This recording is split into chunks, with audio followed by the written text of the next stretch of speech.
Mga sis, mga tay,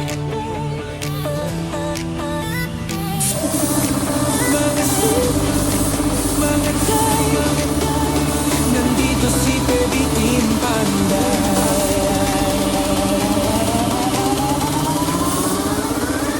Kay Baby Team Panday, ang pabahay nakasalalay, may buhok na nakalugay, matang mapugay, minsan nakakatunaw, pag nakadress ay grabe, puso namin napapawaw. Mga sis, mga tay, si Eder, Baby Team Panday, sa trabaho di pa patay-patay, mahalagang hanap buhay. Mga sis, mga tay, si Baby Team Panday talagang idolo. Pag siyang gumawa at trumabaho, kahit minsan pagod, okay lang may smile sa dulo. Mabilis kumilos, di pa dalos-dalos, di pwedeng sukat ay kapos, kundi lagot kay pugong niyang boss. Palaban din sa kalokohan, pag hinamon agad susunggaban, alang-alang sa pamilya at mapasaya ang masa. Mga sis, mga tay, si Eder, Baby Team Panday, sa trabaho di pa patay-patay, mahalagang hanap buhay. Salamat sa mga sponsor, natupad hiling sa Diyos at pabor. Munting tahanan ay natapos, kahit paano unti-unti nang nakaraos. Mga sis, mga tay, ilugay ang buhok, sabay-sabay nang matuwa si Pugong Biyahero, at sa Baby Team kayo ay panaro. Mga sis, mga tay, ilugay ang buhok, sabay-sabay nang matuwa si Pugong Biyahero, at sa Baby Team kayo ay panalo.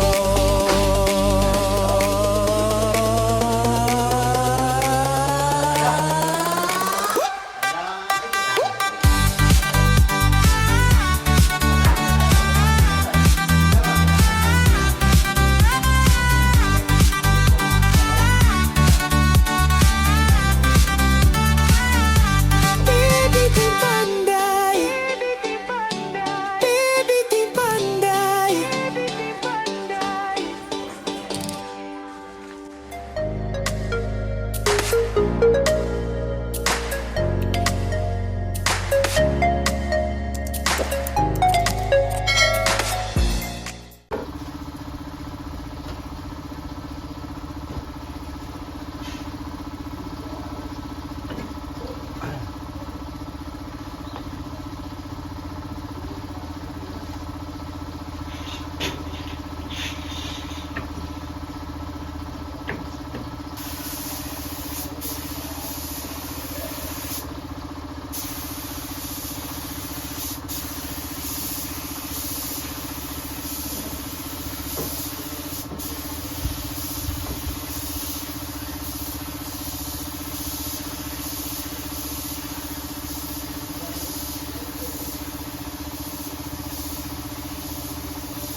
So yun ang mga kababayan, magandang hapon.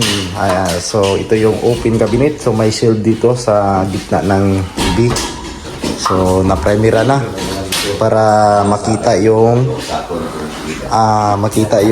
mga kailangan masilyahan. So ayan, at nagmamasilya na po si Uncle Alex. So gamit natin ang silya dito is yung fully top. So masilyahan para maganda yung kalalabasan kasi yung plywood na ito is ordinary. So kailangan nating maganda yung result. So tapos ng kulang na lang po dyan is yung black screw. Hindi pa natin so yung nalagay lang dyan is kunti lang, bawa ng naubusan. So kaya na. So nakapit na. So dito sa ayan, yan po yung open cabinet na bar counter. So tingnan nyo yung kisame mga kababayan. So maganda din. So yan, malapit na matapos dito. So dito na lang na side, kaso yung box dyan ay diretso yan doon. So maiba po dito, gawa ng hahabulin natin yung lapad ng bar counter, yung open cabinet ng bar counter para maganda tingnan. So yan ay kapit na. So dito sa ginagawa ko, ayan, nakapag-husky na po ako dito. So gusto nila dark. So medyo dark po ito mga babayan. So dark talaga ito sa personal kasi gusto po ni ma'am na magkasing tulad ng kisame dito. So halos pareha sila ng kulay sa magiging saan naman yun, magiging kisame dito. So ayan po yung ginawa kong husky. So asa tong guide ako kuandoy katong tritaso nga kuan ba, katong brown. So ito po yung ginawa ko mga babayan. So ayan, so iipitin pa to ng sanding sealer kasi matagal po ito matuyo, gawa ng wheel stain po ang nito. So ayan, ito po yung kulay. So ayan, so medyo dark po ito. So binagay na lang natin. Ayan. Ito po yung so ayan na. Bakikaw na kayo, So yan, bakikaw na kayo. Ano ko salik na pagkukugo po sa yung haligi o yung poste. So dito hindi ko pa natapos dito. So doon muna ako. So yan. Ano po ito mga babayan, mabusisi, hindi madali pong gawin, hindi tulad ng itim o yung ibang kulay. So ito ay matagal kasi pag katapos natin dito, sanding sealer, tapos liliha naman, sanding sealer ulit bago tayo mag top coat. Yan, laki pa yung paghaspihan. So sa itaas hindi pa nakapag background gawa ng naubusan. So naubusan kanina ng pang background. So bukas matatapos na siguro to. So ayan, ano tayo ngayon, mag-overtime tayo ngayon dito para matapos natin to. Hapon na. So mag-alas 4 na pero napakainit pa rin. So hindi ko magawa dyan. Grabe, sobrang sakit ng init na lumipat ako dito sa malilim na parte. Ayan. mabusisi po yung paggawa. Kailangan yung mga grano niya ay maganda yung pagkagawa, walang putol. So yan po yung grano niya, diretso po yan. So pangit kasi pag naputol po ito. Kailangan diretso yung paghagod nito. So ganyan po yung technique dyan. So yan. Mamaya pagdating ng sanding sealer, lacquer thinner, so iipitin natin to para maganda na po yung result. So abangan nyo mamaya mga babayan yung update natin kung matatapos ba natin to. So yun lang, at manood kayo mamaya sa aking ina-upload.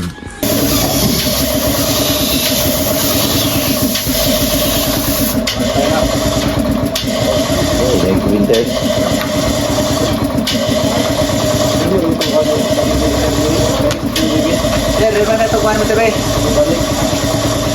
Man, hindi na po printe o. Pakuhan na printe ka. Ito bro.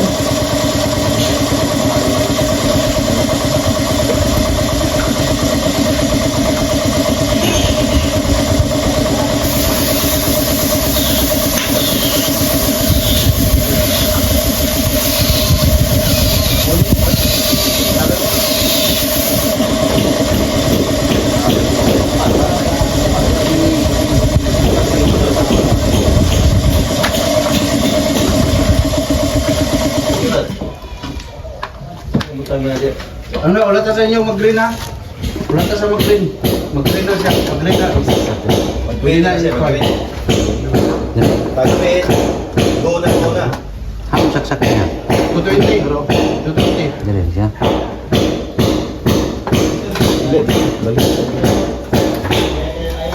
Wala ta sa mag-green. Mabura na siya. Pura ni power bank entrada, sir. Ha?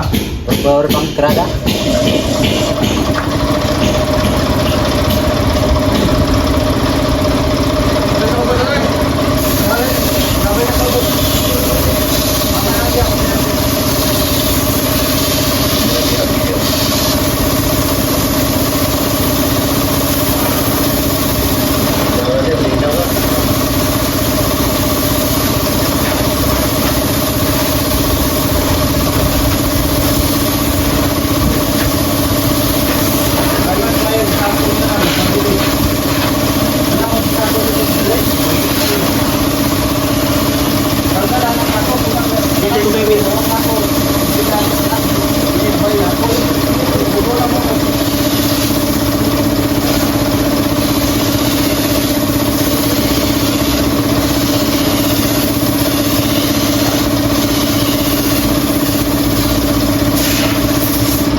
Ito na yung nagawa natin. So yan.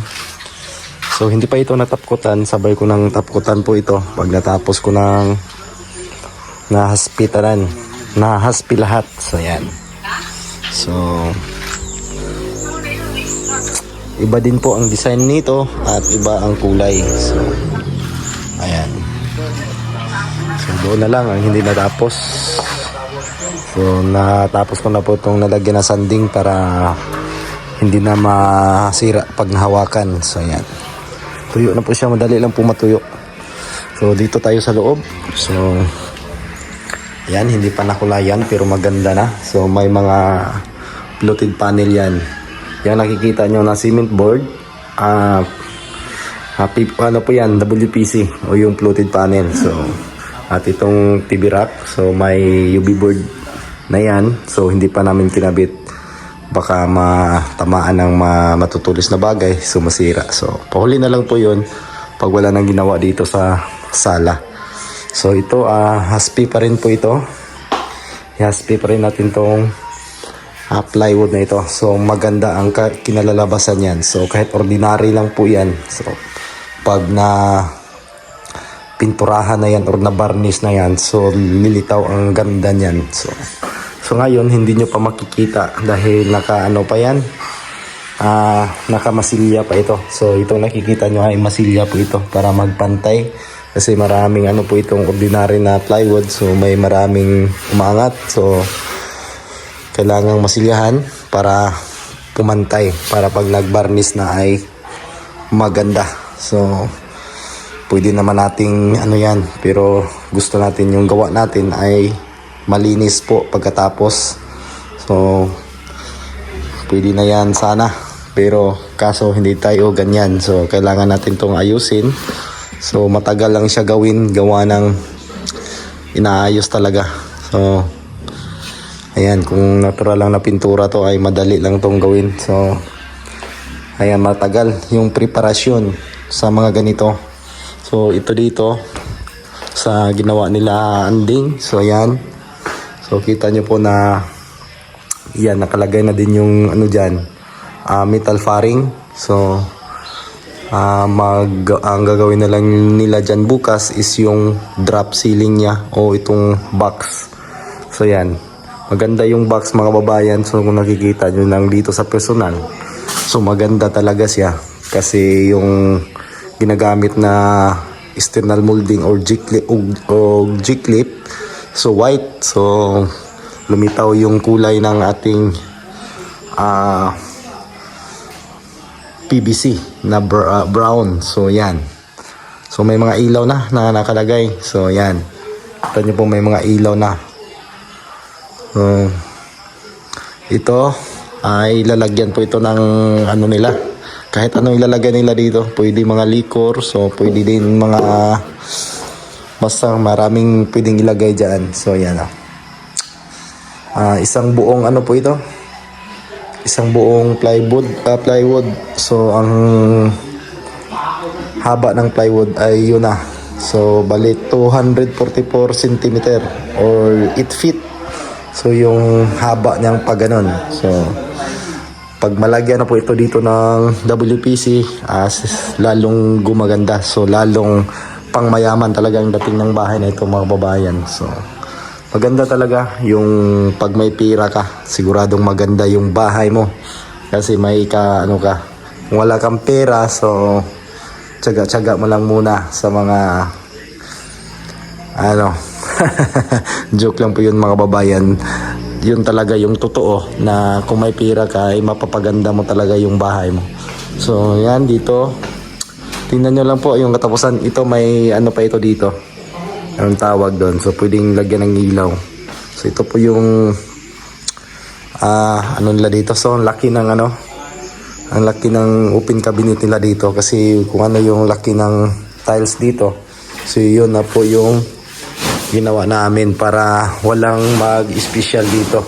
Kasi kapag maliit ang gagawin dito, so may space dito. So pangit na po siya tignan. So kailangan kung ano dito yung size, yung laki ng pinaka-top ng ating bar counter. So ganun din ang nilagay namin dyan. So yan o. So tingnan nyo po pag matapos na po ito. So maganda po ang kinalabasan nito mga babayan. Kasi yan, ibabarnish natin yan. So nakikita yung plywood pa sa ngayon. So pag natapos na yan ay hindi niyo na malalaman na plywood po ito. So yan, so kunti na lang talaga dito ang hindi na umpisa na kisamihan. Dito pa sa bedroom 2. So sa anak daw to nila ma'am na kwarto. So ito na lang po yung hindi pa nakikita nyo po, nakanansag pa lang yan, hindi pa na masilihan yan ng acrylicas. So wala pa ding mga metal faring na nakikita. So nandito pa kasi yung mga ibang WPC, yan po yung gagamitin doon sa may TV. O yan po yung idikit natin doon sa uling. So baka sa sunod na linggo marami na matapos dito sa loob. So yan. So dito ito hindi pa nakisamihan. So yan, kunti na lang po ito dito. So maliit na lang na pagkikisamihan. So madali na lang po yun. So yun na lang yung mga kulang, at doon sa likod ay na-skim coat na. So ayan, pakita natin. So ayan, may skim coat na sa pinakababa niya. So dito na lang ang pinakaitaas ang wala. So baka bukas matapos na yan. Ganda na mga babayan. Yun lang po yung update. So grabe, ang ganda na ng bahay nila ma'am. So hindi pa natin natatapos, pero lumilitaw na yung kagandahan nila dito sa loob. So sa mga solid viewers ko, maraming salamat sa hindi nyo pag-skip ng ads. So thank you so much na nandyan pa rin kayo palagi nanonood ng aking vlog. So salamat mga babayan sa pagsuporta. So sa hindi nakapag-subscribe, please subscribe po ng aking PB Team Panday channel. At sa kay Gino Obregon, so paki-subscribe na lang sa kanyang channel mga babayan. Malaking tulong din yun sa kanya. So maraming salamat sa inyong lahat at thank you. God bless.